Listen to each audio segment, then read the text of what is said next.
As we use our enjoyment of gaming to build beloved community, I like to always begin and end in gratitude. So thanks for checking out this video.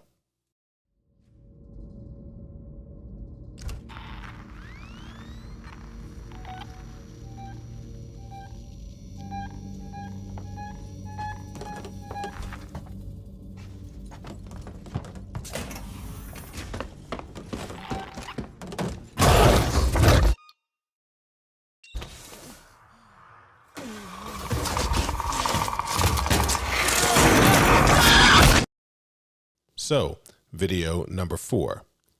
What do you think today's serious fun is about? Let me guess. It's about aliens. What? Aliens? It's aliens, it has to be. What? From outer space, an alien. Alien, you mean extraterrestrials? Right. Somebody said alien. After New York, aliens. Come on. I'm not running a story about aliens walking among us. Problem is, not everyone shares our policy of being open with the aliens. We don't even know who's alien and who's not. Well, what does an alien look like, Jack Bruno? Do you know what aliens look like? They look like little green people with antennas and laser guns that take me to your leader, Earthlings. Ooh. Let's rule out aliens for now and concentrate on what we know. So to start us off, why don't you tell us a little bit about what alien races we know of are there in the Star Citizen universe? Well, there's the Xi'An, who we were in a Cold War with for a while. They're an ancient species. They live really long. They're about 100 years ahead of us, technologically speaking, so their ships are pretty cool. They do stuff that ours don't do. Zigzag. They zigzag. They go vertical. They're kind of organic inspired. Okay. There's the Banu, who are our first contact with aliens. We ran into a Banu fugitive in a system who totally told us that he was an all right dude and there's nothing to worry about. Shady Banu? He was not telling the truth exactly. I feel like that's a setup for a joke. Yeah. A shady Banu walks into a bar. They like scavenging technology. They like selling things that they've found. So Banu tech is kind of interesting because it could be a bunch of things crammed together. So we got Banu and Xi'An. Who else are out there? The Tevarin, who are a species that we went to war with a couple of times, eventually defeated them so decisively that they threw away their own culture, and now they are assimilated into UEE. That's victory, I guess. Yeah. And we have the Vanduul, who we don't know much about, but we know they're jerks. They don't like us. They don't like us at all. They attack us for no apparent reason. We think that they might be scavenging our stuff like locusts and then moving on. We know they have really big, impressive ships. They have dangerous weapons. They used to be really easy to chase out, but then one day they got into their heads that they were going to take our systems whether they liked it or not. So we've lost a few to them. What does it mean to be alien? We're all familiar with the different intelligent alien races depicted in Star Citizen's universe. The entrepreneurial Banu, the inscrutable Xi'An, the warlike Vanduul, and the enigmatic Tevarin, almost all of whom abandoned the totality of their own culture in the face of defeat. While diverse in their cultures and psychologies, these races are still rendered through a very human lens. They are bipedal humanoid forms with recognizable, even understandable language, societies, and ways of being. But in this video, I want to push the boundaries. I want to invite Cloud Imperium Games and all of you to truly imagine what alien could mean, to envision intelligences and modes of existence radically unlike anything we've conceived of. On Earth, the evolutionary path followed very specific rules and constraints. Life is based on carbon, oxygen, hydrogen, with DNA and RNA as the genetic code. Intelligence emerged through bilateral, symmetric forms well suited for our environments. But the universe is astoundingly vast.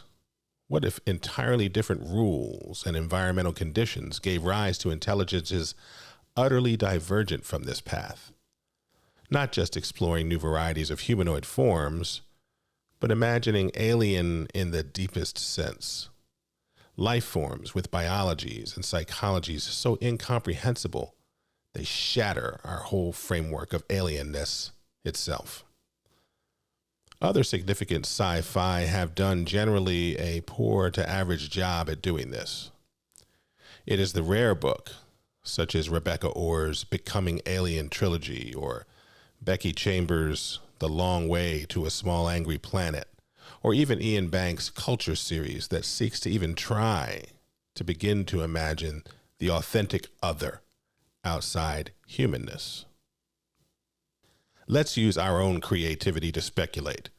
What if intelligence is developed around non-carbon chemistries, based on elements like silicon or ammonia or even metallic or nuclear materials, with genetic codes and reproduction methods totally divorced from DNA and RNA as we know them?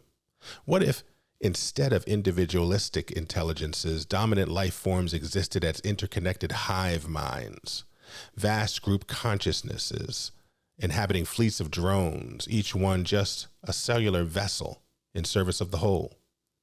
Their priorities and values could be oriented around pure logic, the pursuit of knowledge, or simply perpetual exploration and movement across our cosmos.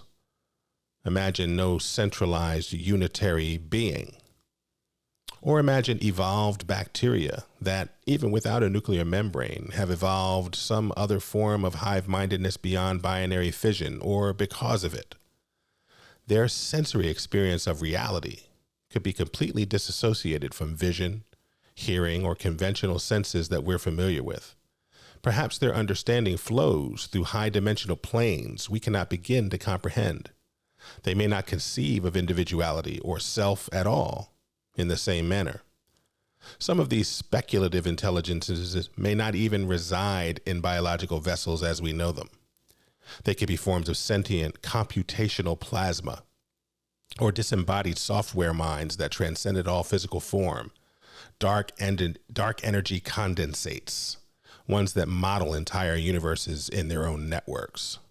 Truly, the scope of possibilities is only limited by our own limited imaginations.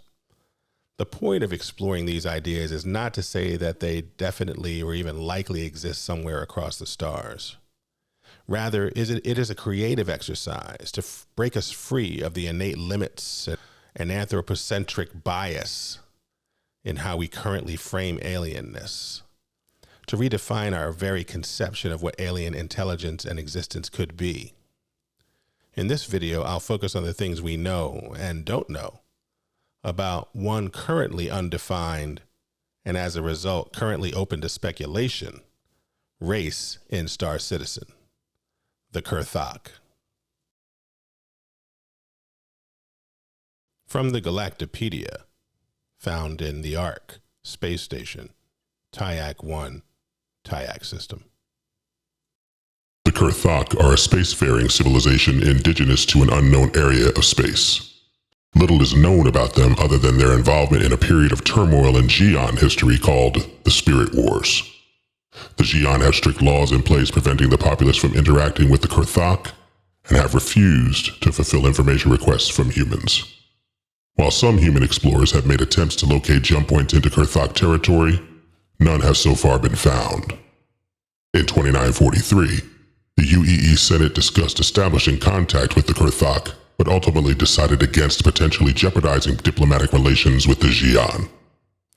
Other discussions include this segment from the news magazine Showdown we found from February 2943.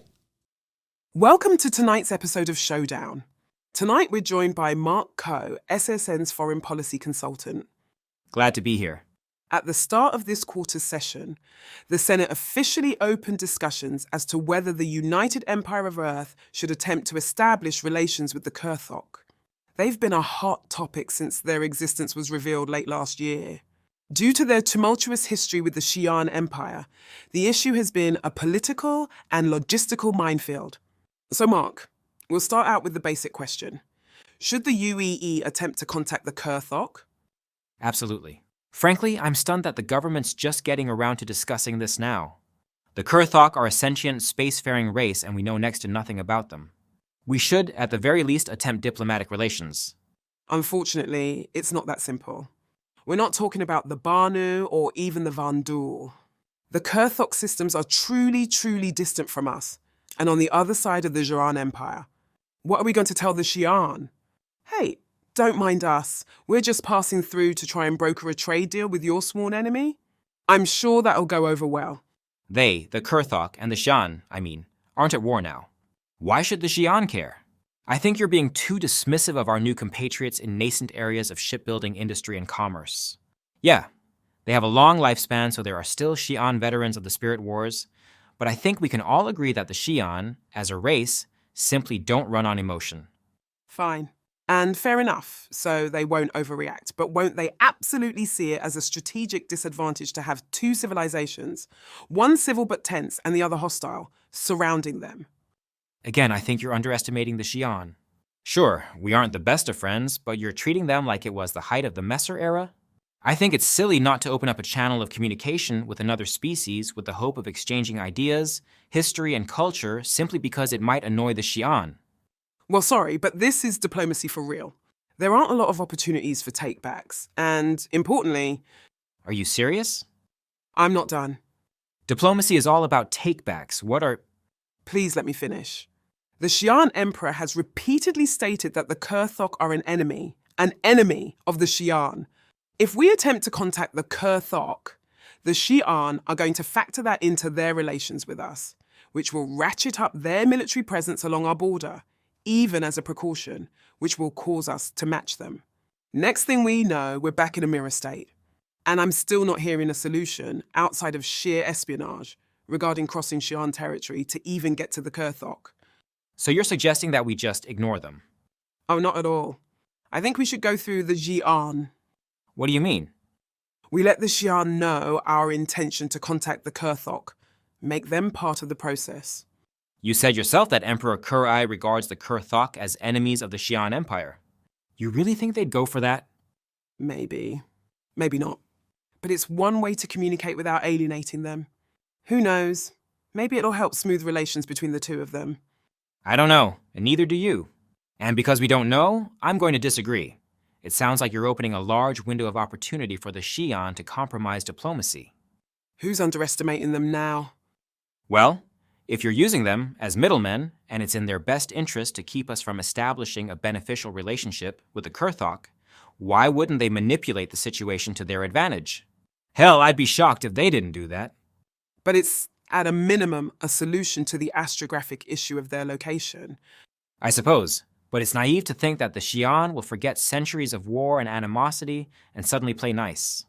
It's better than no contact at all. We're going to take a break.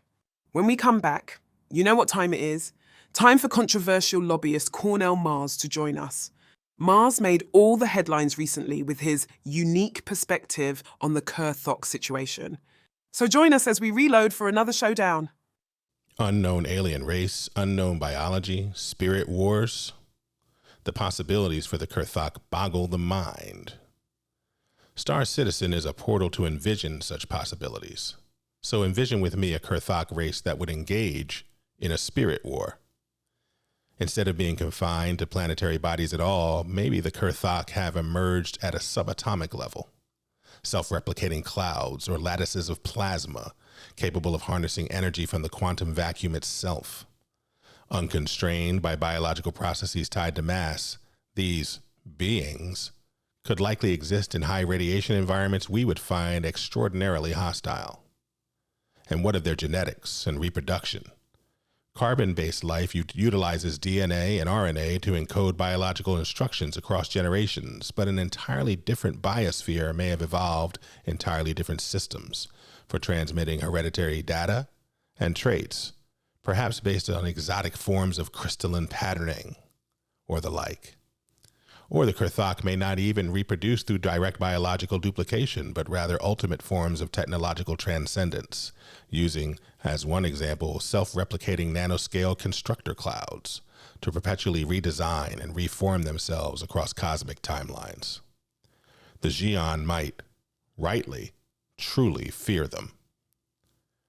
These are just seeds of speculative thought, of course, strange fruits born from the possibilities inherent in existence' sheer vastness. But the point is not to say any of these alien permutations definitively exist somewhere out there in Star Citizen's galaxy or our own.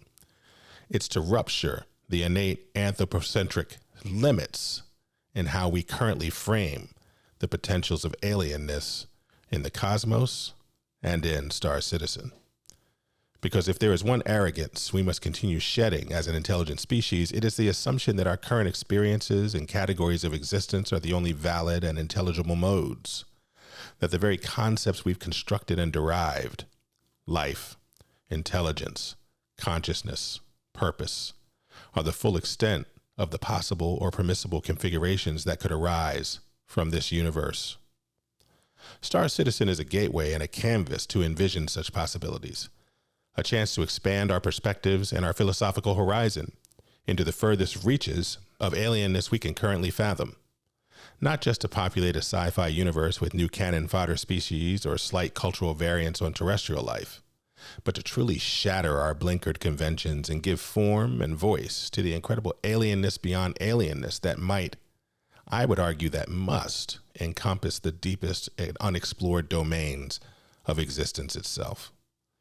Because make no mistake, as we expand our exploration outward, in life and in game, our hope is that we will eventually encounter entities that confound our existing categories. And only by training our focus and bridging those abstract chasms of alternateness can we hope to meaningfully make contact and survive those encounters, let alone process or be fully aware of them.